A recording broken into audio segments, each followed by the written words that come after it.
अस्सलाम वालेकुम। ये इस वक्त मैं मौजूद हूँ गो पेट्रोल पंप पे, जिसका मालिक तैयब भट्ट है, जहाँ पे ईरानी नाकस स्मगल शुदा तेल सप्लाई किया जाता है। मैंने गुज़श्ता रोज अपनी गाड़ी में यहाँ से पेट्रोल डलवाया, जिसकी वजह से मेरी गाड़ी का इंजन नकारा हो गया। आप को यहाँ पे दिखाएं कि यहाँ पे अगर आप भी अपनी गाड़ियों को बचाना चाहते हैं तो यहाँ से पेट्रोल ना डलवाएं। मौसूफ तैयब भट्ट 2018 से लेकर 2024 तक बल्दिया को भी तेल सप्लाई कर रहे हैं, जिसकी वजह से बल्दिया की गाड़ियां भी नाकस हो चुकी हैं।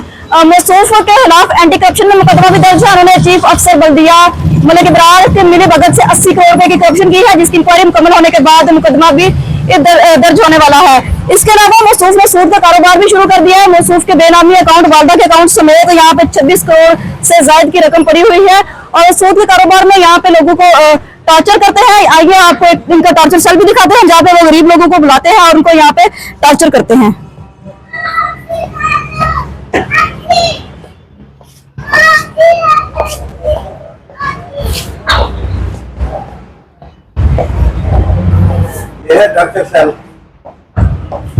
ये आप देख सकते हैं एक छोटा सा कमरा बनाया गया है, जहाँ पे गरीब लोगों को बुला के टॉर्चर किया जाता है, उन पर तशद्दुद किया जाता है।